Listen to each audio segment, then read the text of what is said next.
Welcome back to another episode of the Strongman Winner Circle podcast. I'm your host, Nicholas Canby. This is episode 43, and today's guest, all the way from Scotland, we have Dean McVie. And for you guys that don't know Mr. Dean McVie, some accolades include 4-time Scotland's Strongest Man, winning 80 kilo and 90 kilo titles, 2-time Europe's Strongest Man runner-up in the 80 kilo class.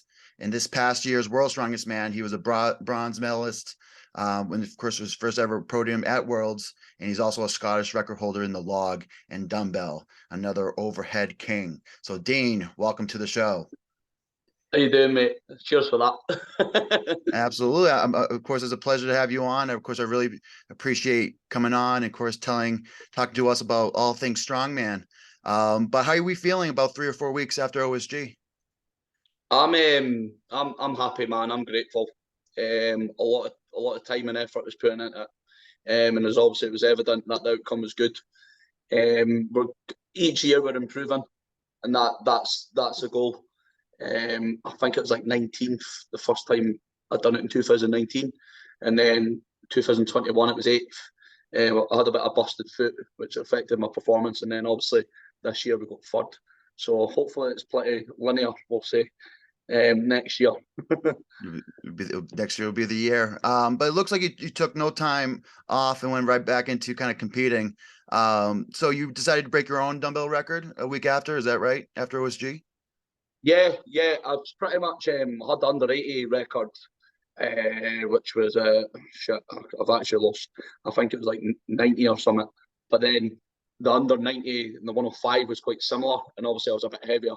And I just spoke to Stuart Murray, who's like the godfather of Scottish strongman, get sanctioned off him and make it official. And I just went, you know what? Why not? I'm still. I was believe it or not, I was still jet lagged. But as someone else will break that soon enough anyway. But I just took the opportunity while it was there, and it was just I wanted to go down and visit the lads anyway. Some people down at Burns Gym in Dumfries, which is where a lot of the competitions was like strongman happen.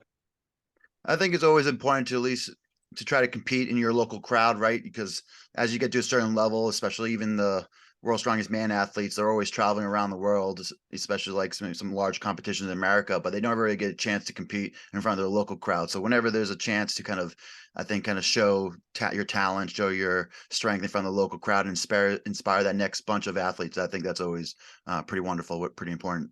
Mate, 100%, man. It's gratifying as well, and also it's growing the sport. Like I'm pretty biased. Like I'm really trying to grow the sport in Scotland. We're a small country, but I'm just trying to grow it as much as we can, and just put us pretty much on the map.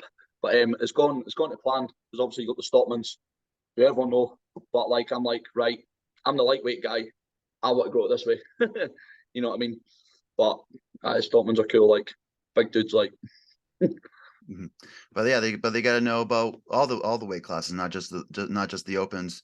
Exactly. But on your dumbbell record, so now, for instance, are you going to think about kind of chasing either John Lancaster's record, or maybe Ben Doonan after he's going after it in a couple of weeks? So maybe if he pushes it up a little bit, is that something on your mind?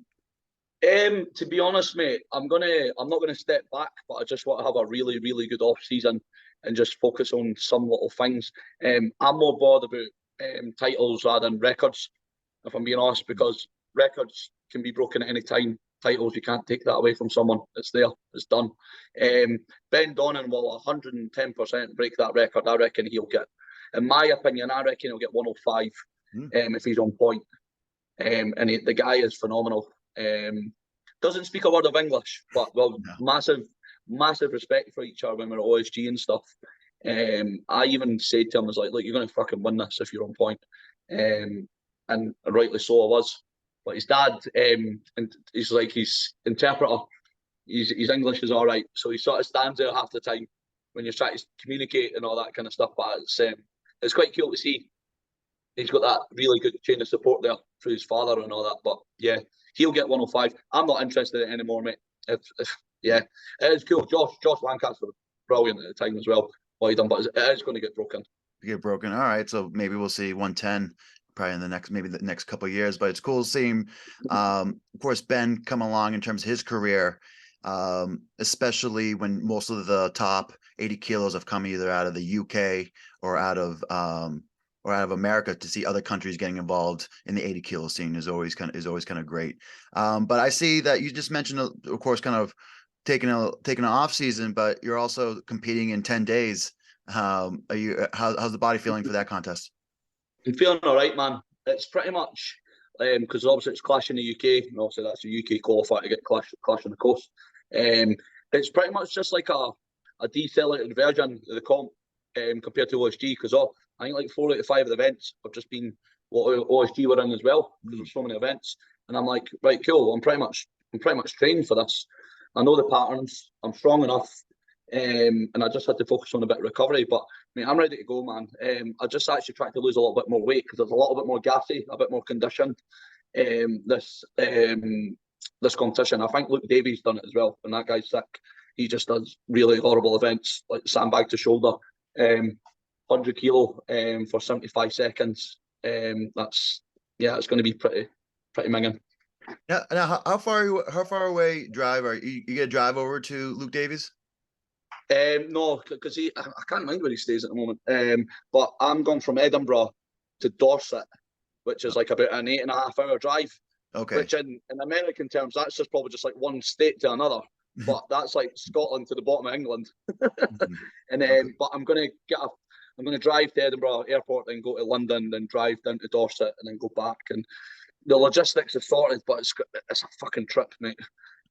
All right, God, yeah. I was of course just curious in terms of, because of course at one point, of course, I would like to do like a tour of England, check out all the gyms, but I'm curious on how far away everybody is from each other's gym. Yeah. Scotland's quite up. Like, you're more than welcome to cover this neck of the woods, mate. Scotland's obviously, we've got a big heritage in stone lifting. Get your hands on the Dinny stones and stuff, which is pretty cool. Well, not only do I want to get to Scotland, but I think my fiance wants to get to Scotland more. Of course, Outlander has really pushed the Scottish kind of heritage and all, so she wants to check that out, check all the old castles. So I'll definitely be hitting you up at some point. It's cool, man. You need to get to like Edinburgh Castle, man, because obviously that's the capital. That's where I'm from, and that's a nice place. But you've got like so many little rural places that you wouldn't even know of, and that's where the stones are as well. Because Edinburgh's just a tourist trap, but it brings people in it.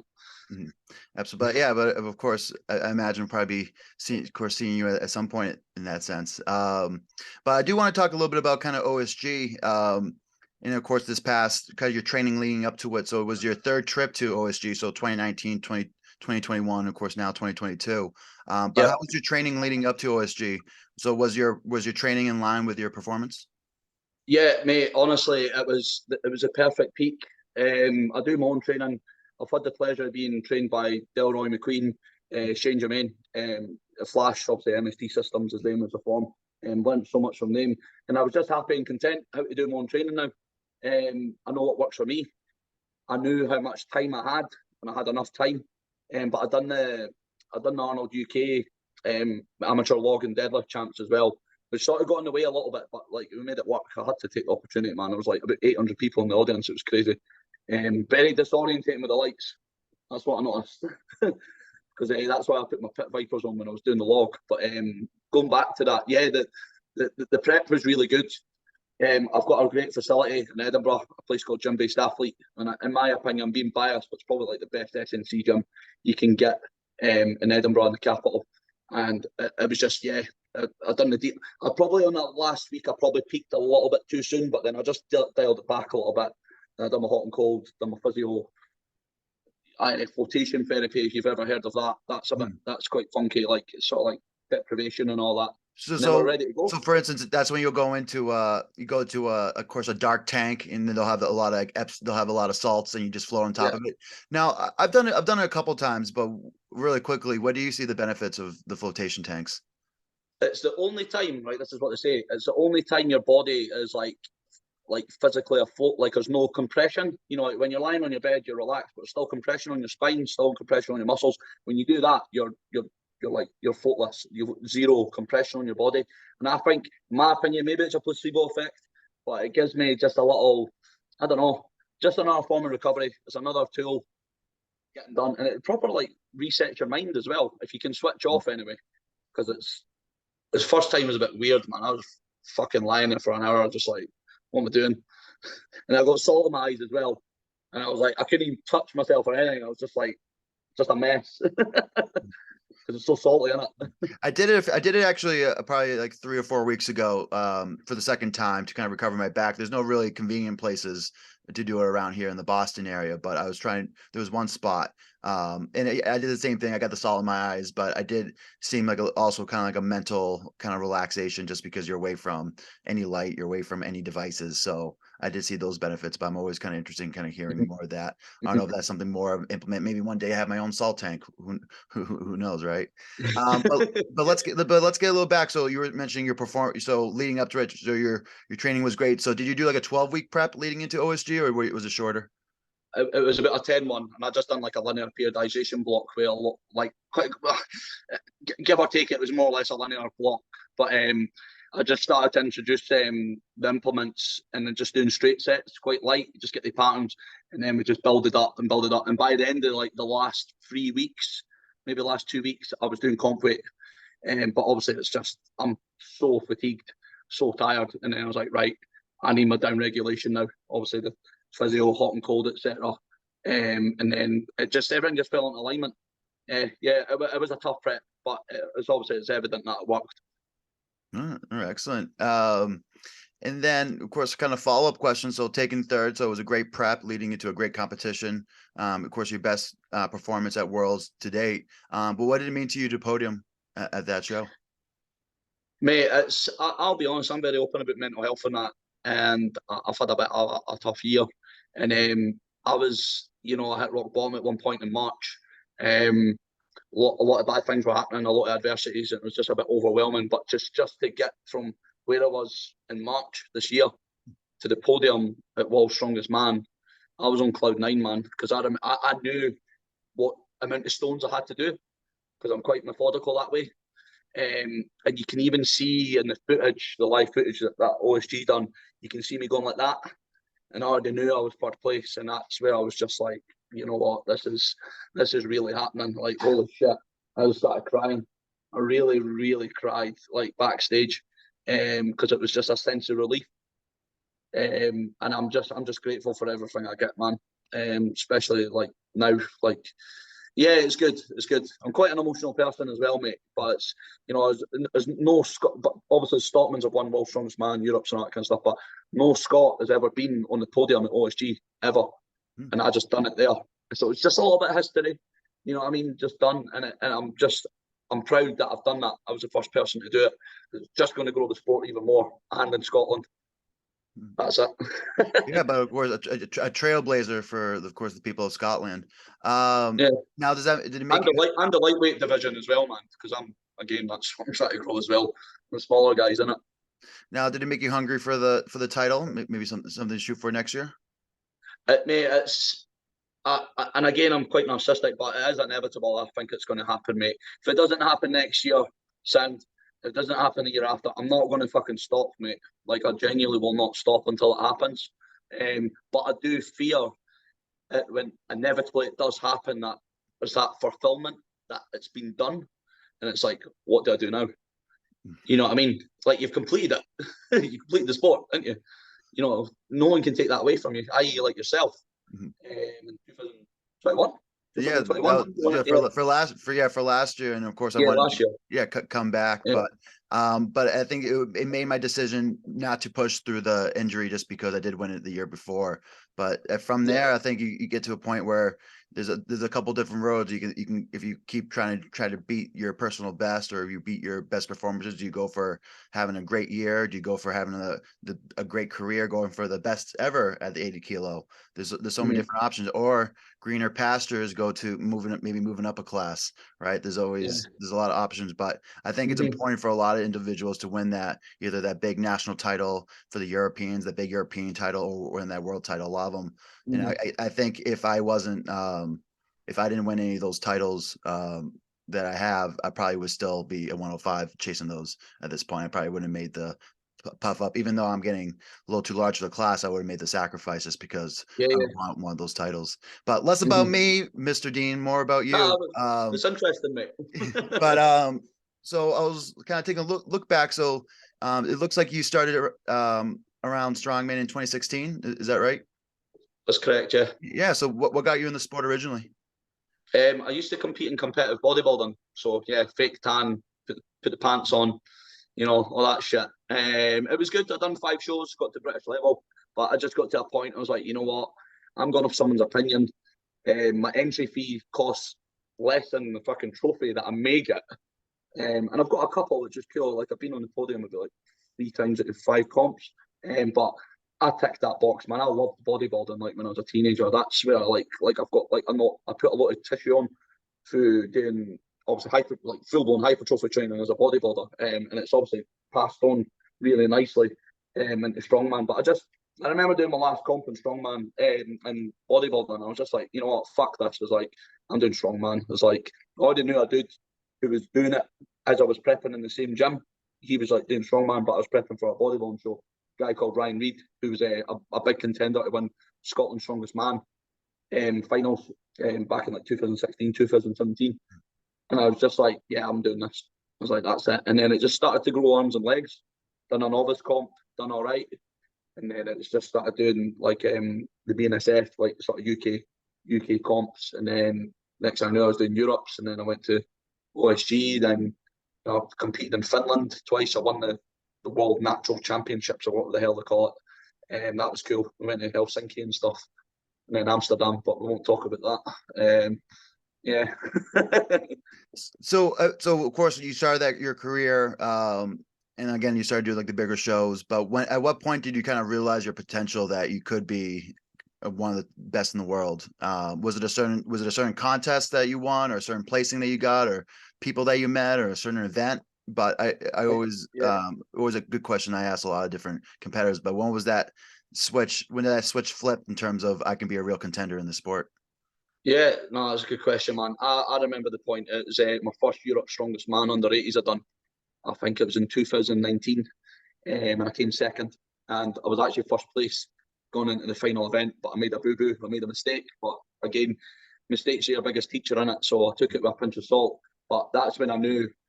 I was like, fucking hell, I really can do this. Like this is actually happening.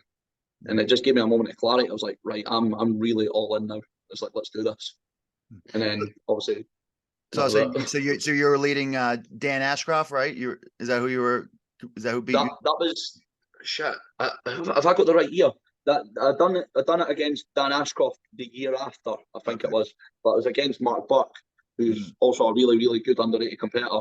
And he just got me on some event, and I was like, I was the first guy to shake his hand who wins it. I was the first guy to shake Dan's hand. Like, I'm mega supportive in that way.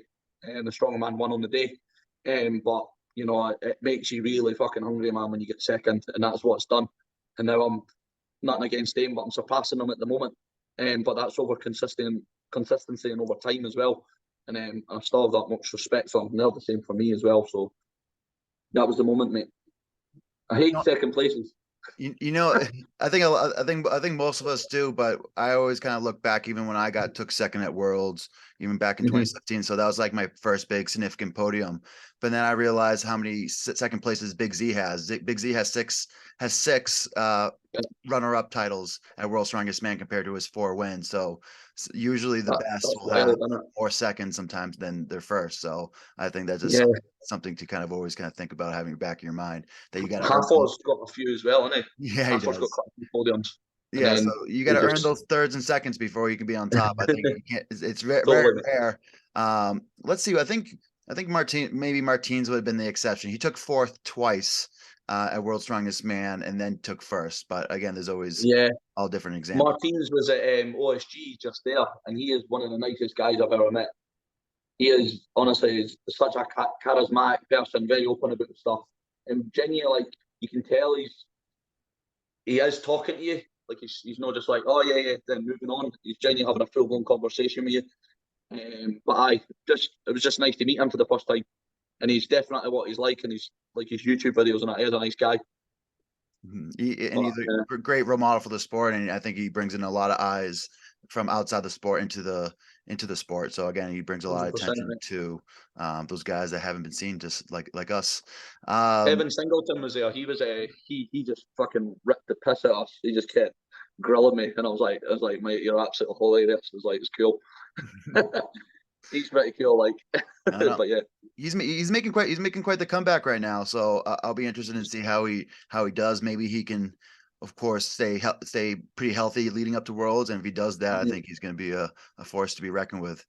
Unless 100%. unless there's no giant meteors to kind of wipe out the dinosaurs, I think besides that, I think he's going to be he'll be good to go. So of course, one thing I wanted to kind of chat about. So I think for anybody who's watched you compete, you usually wear your Royal Marine cap in most of your events. But how has like serving in the military kind of shaped your strongman, but also kind of your personal life? It's just discipline. That's that. I think that's in like a nutshell. It's just the discipline that it's gave me. If I want to get something done, I'll fucking do it. But I know there's work behind it. And that's just like with being in the Corps. It's definitely gave me that. I don't know. It definitely like lit me up, if you know what I mean, in my life, and it made me a responsible adult. I think.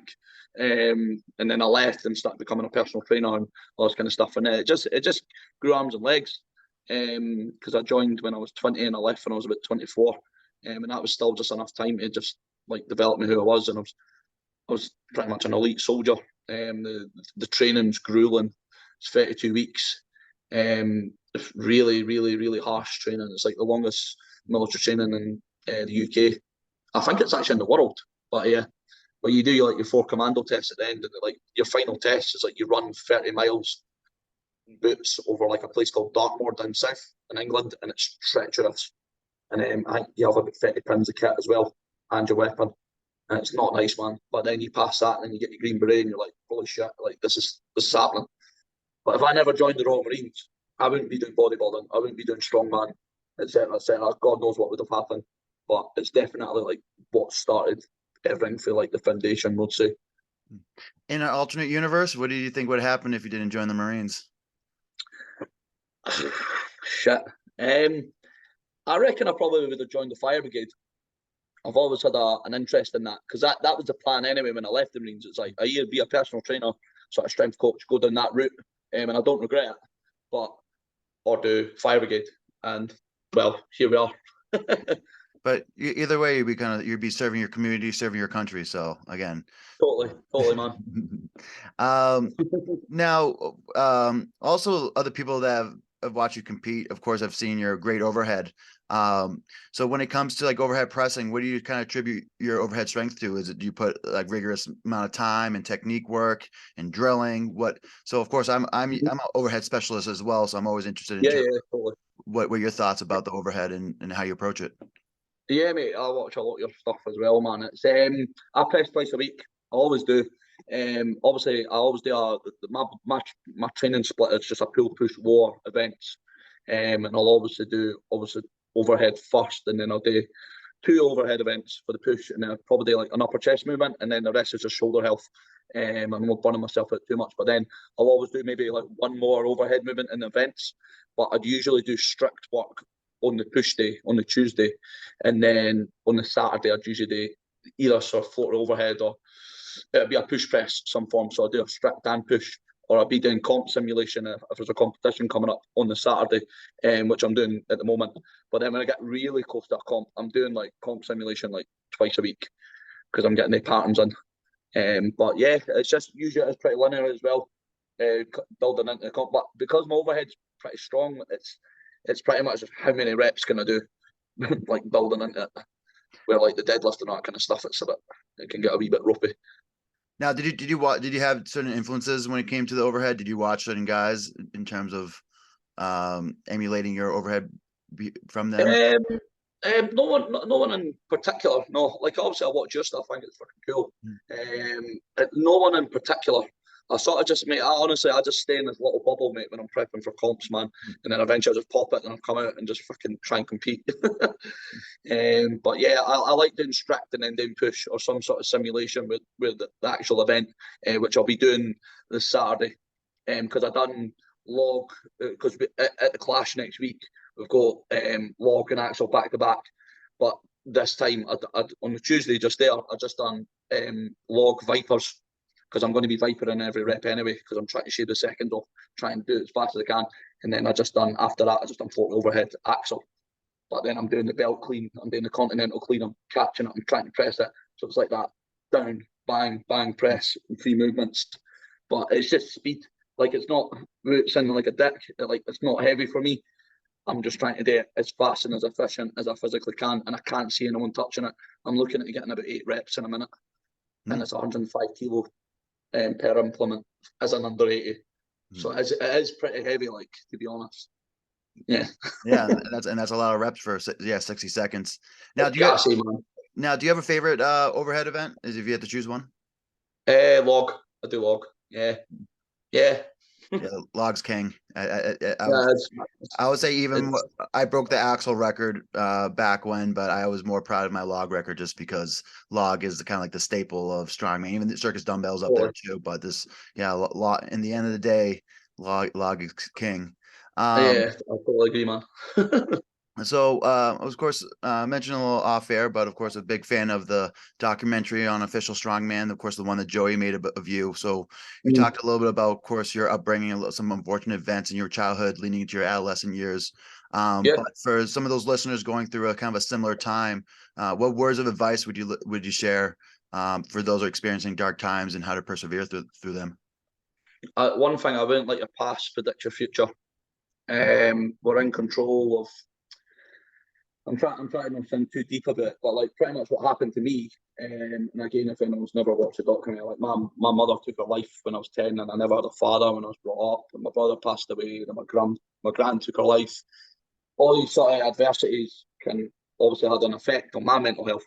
But I obviously started exercising when I was really young.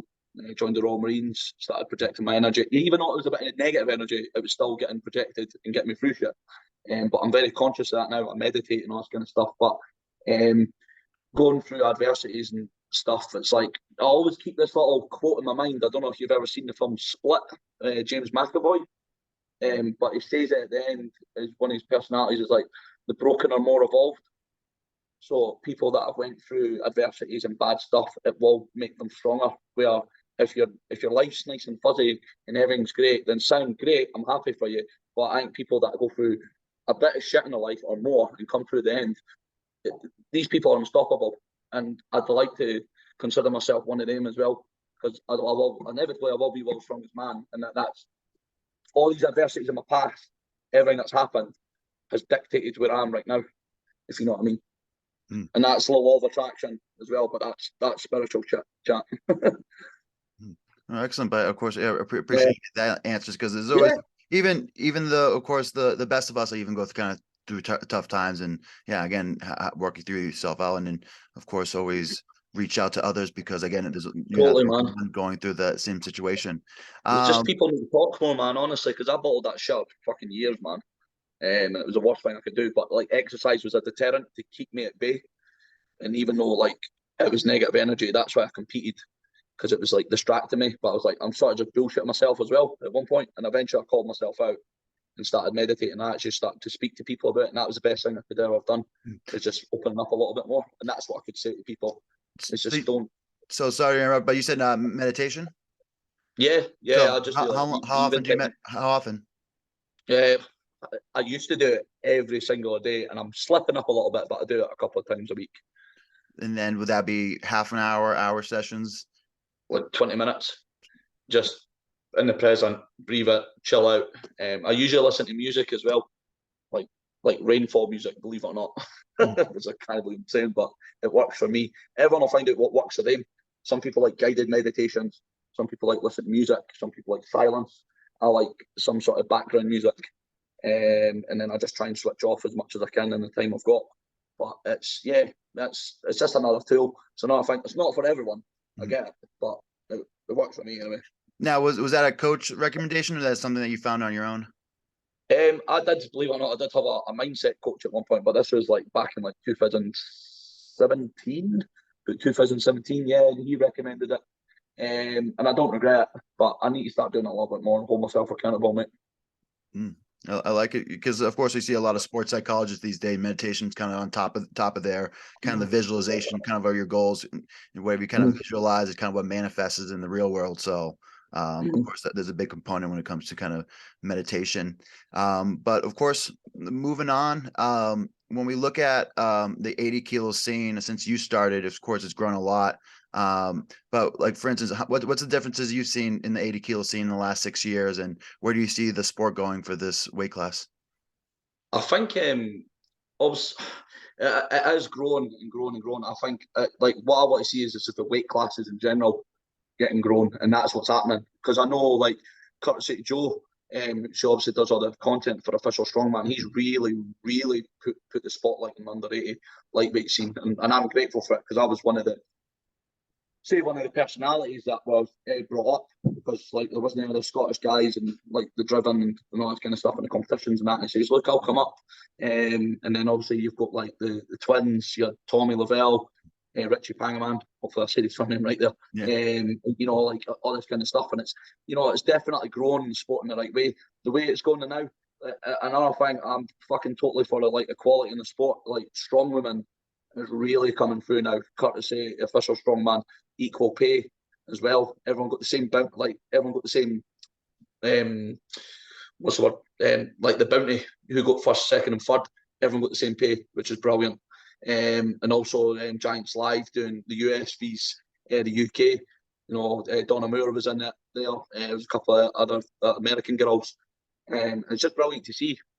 And I think it's going the right direction. It's not just, and I'm not being biased because I'm a lightweight and all that kind of Mhm. stuff, but it's always been the main course is always Giants Live, and it's always been the former entertainment open class. But the way it's going in the weight classes, it's just going to go arms and legs at the moment. Like what we're doing right now, this is exposure for like the weight classes and growing the sport, which is fucking that's a goal, isn't it? Yeah, it's pretty awesome, and there's more opportunity for weight class athletes than it's ever been. So I started in 2012, and at the time Mm-hmm. there was only one federation in the U.S., and now there's four. So again, there's just Yeah. how much the sport has kind of grown. And it'll be interesting kind of going forward how things will place. I think it would be kind of cool to see, let's just say like an OSG, just because they're hosting World's Strongest Man for the weight classes, to see it in a different location. I would like to see it in England at some point, more just so that it will bring Mm-hmm. some of the just the more audience, more people in the stands. I think there would be a more of a again more of a crowd, more interest overseas Yeah. watching the strongman shows. And then also, even and to build off that, of course I would like to see every class um have its own show. So for instance, even having Totally. like qualifiers, very similar to kind of the big show. I think again that would probably be the ultimate evolution, but I think we're on our way there. Yeah, I think it's definitely going in the right direction. It's only going to get bigger. I think the amount of applicants for OSG is huge now. Like I don't know the numbers, but Joe mentioned it to me, and it's ridiculous. But it'd be. I just hope it's not in Daytona Beach again, man. Well, you know what? We After got three years straight, I think it's time for a change. People like to kind of just switch go things up. somewhere, man. We've fucking got hit with a hurricane, man.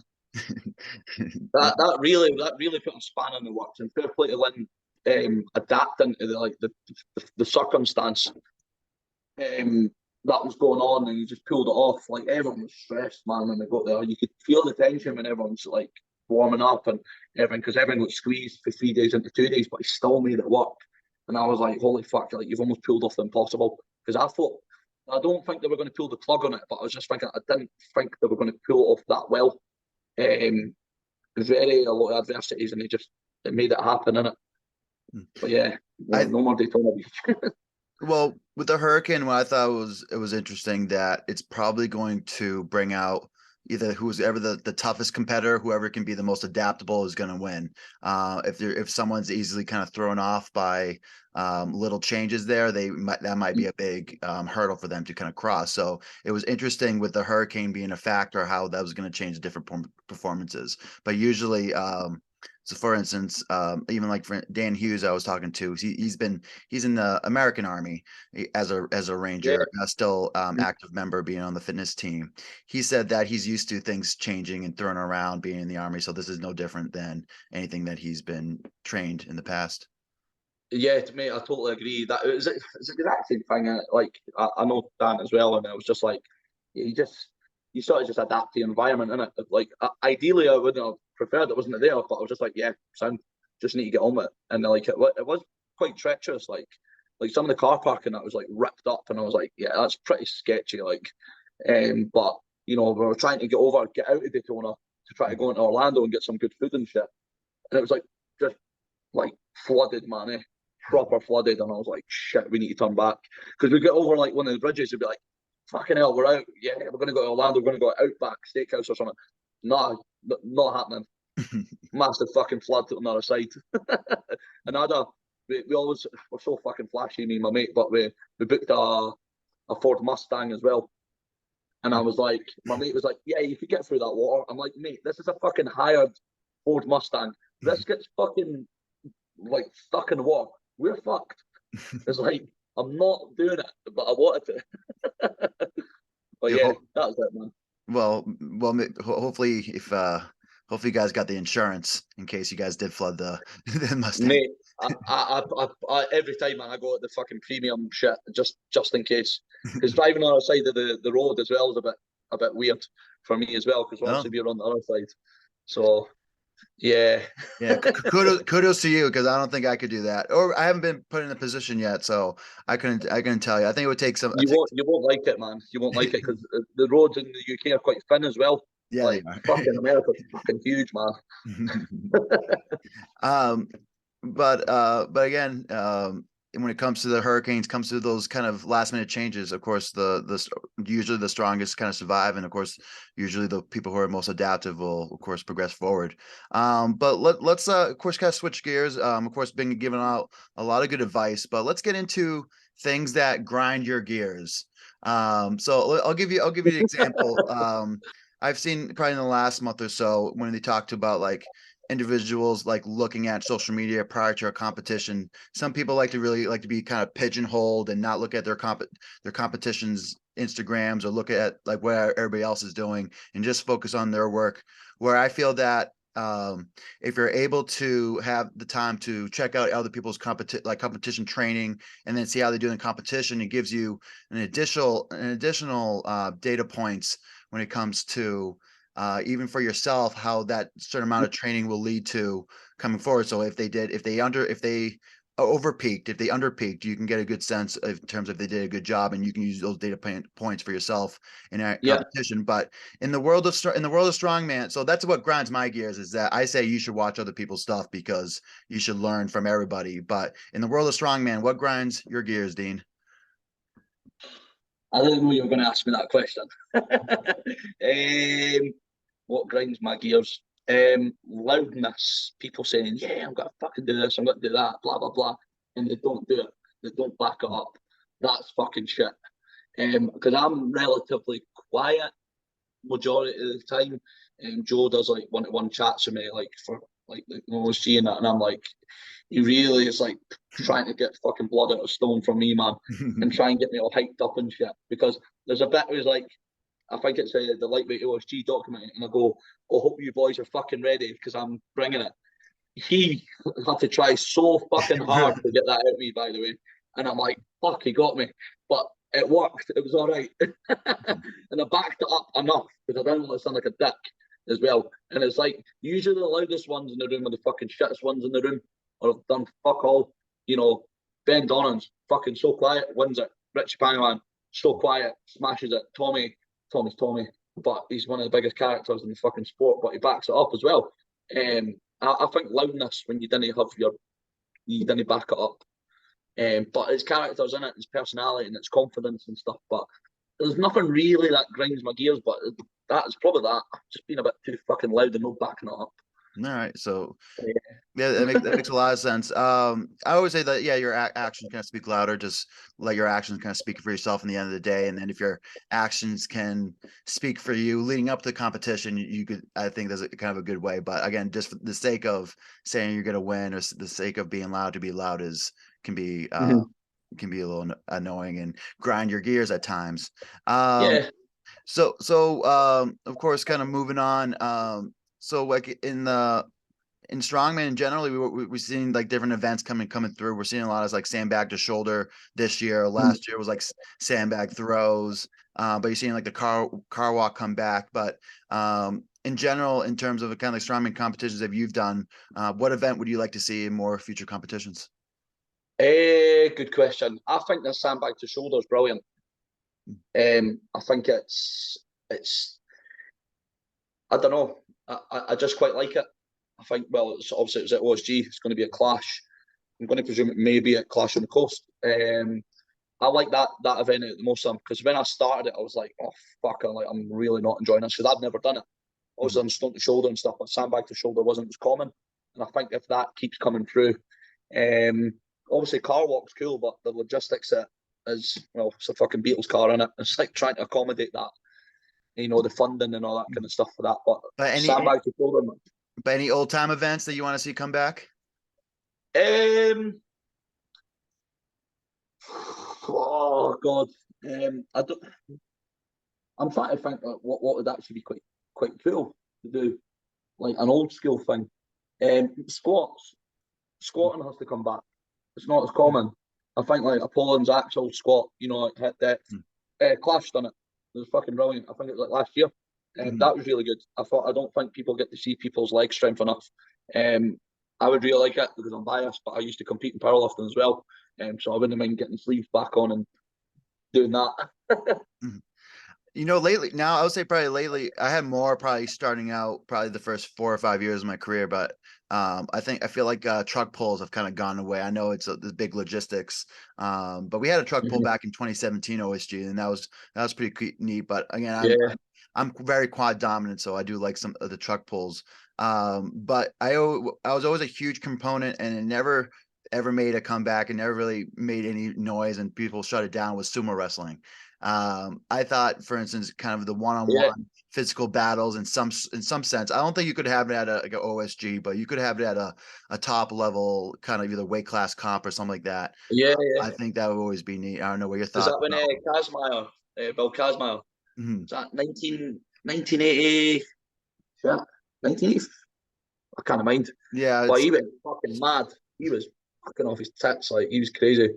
2004 is the last time they had a World's Strongest Man. So like the year, I think Vasil, I forget his last name, won. Of course, Pujanowski podium that year, out in the Bahamas. But they had a whole like tournament shape in terms of, I think, depending on where you were and your placing, that was your seed going into the sumo. I would say the sumo match. But I think that could be a exciting one, and especially with weight class athletes, since everybody is the same weight or they weighed in, it would be pretty fair to a sense. Yeah, the one I think would be fucking, and I've only done it once, and it was back in 2017, and it was up in where was it? It was up in Huntly, which is very north of Scotland, near Huntly Castle.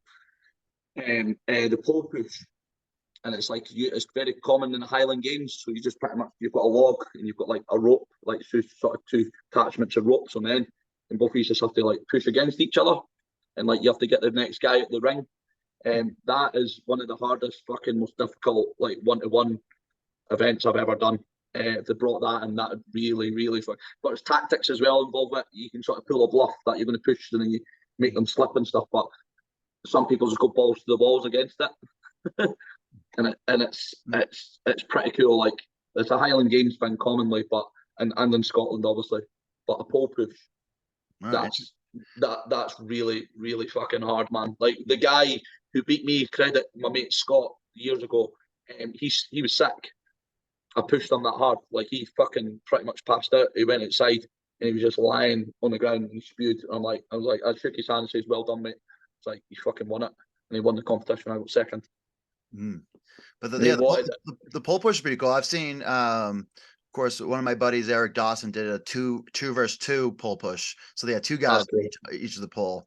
And again, I can see how that, again, it could be tough competitors, but I always think the one-on-one, I think the Moss wrestling is a little tough, but I think some 1 versus 1 type of thing. I really like the tug of war event at this past OSG nation versus, or US versus UK show. That I thought that was a pretty good take on a that was cool, that, isn't it? So I think that front hold, man, it looks cool, but I'm just like, it's nah. I think any like sort of grip stuff and front holds, I'm just like, we could make this a bit more difficult, if you ask me. Well, I think you had the Hercules hold and then also the front hold. I think you can only really Yeah, have one hold in a just one. competition. Obviously, Hercules holds just like fucking. It's cool, isn't it? And again, it is because it's Giants Live. They have to have that sort of entertainment aspect as well. Hercules holds the penultimate of fucking entertainment in it, especially when you got Mark Felix there as well, which is it's very cool to watch. Yeah. Yeah, he's always slated to win it. Yeah. So we went a little bit over it. So you mentioned that, of course, when things are all said and done, you want to win World's Strongest Man. But what other things do you want to achieve in your strongman career and also in life when things are all said and done? That's a very deep question again, mate. And I sort of live in the moment. We'll say I'm moving to Canada in April as well. Oh, I'm wow. moving to Vancouver. Yeah, I'm moving to Vancouver. I got offered a job and all that kind of stuff. So I'm going to roll with that. So that's obviously part of the future. Mate, just do my best to win World's Strongest Man. Like, I'm single and all this kind of stuff. Maybe meet someone over there. Who knows? Honestly, man, I'm very impulsive, mate.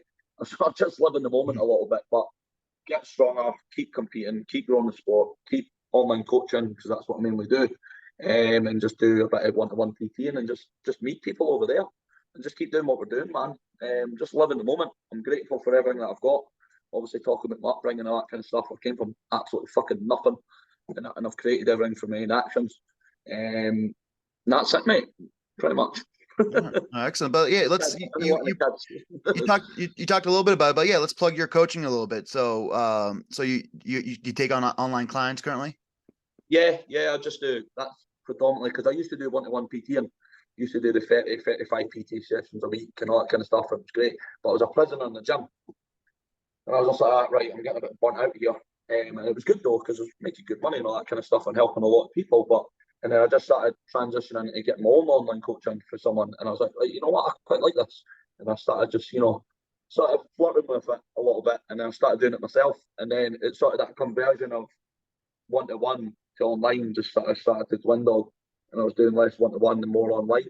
And then next thing I know, like 95% of my work's online, hence why I'm going to go over when I moved to Vancouver because I've got my business behind my laptop and I'm grateful for every one of my clients that are there for me.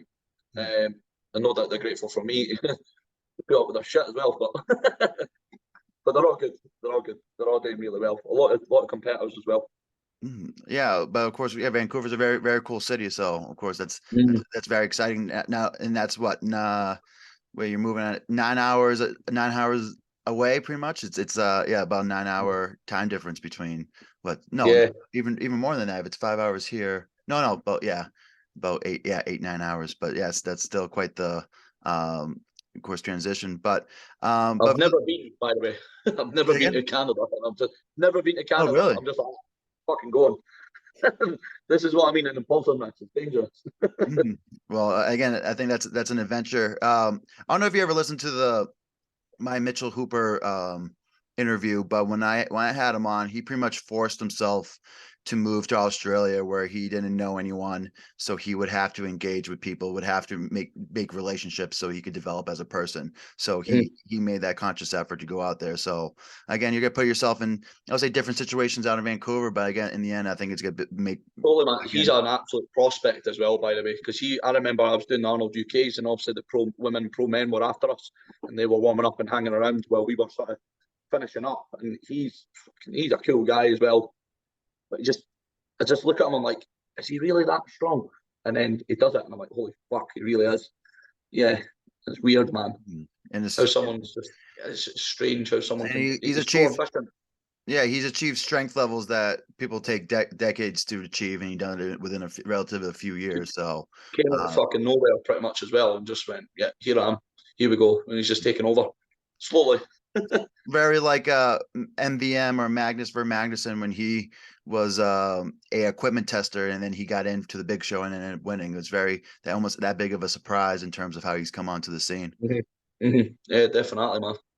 But I think overall, Dean, I think that's of course most of my kind of questions for today. I want to, of course, kind of thank you for, of course, coming on and, of course, kind of sharing your story, kind of sharing your future plans. So besides talk about future plans, so besides moving to Canada, what else have you lined up? You line up competitions within Canada too, or you can see you in the Canadian, maybe the American scene. Mate, I'm just going to get there and just roll it. But then I'll just start speaking to people and see what happens. Just fucking get over there first, and then I'll worry about the competitions. But I'll definitely compete over there. Obviously, because I'm technically an immigrant, I can't. If I do Canada's Strongest Man, I'll be like a guest lifter because I'm not Canadian. So, but yeah, I'll play the game that way. Yeah.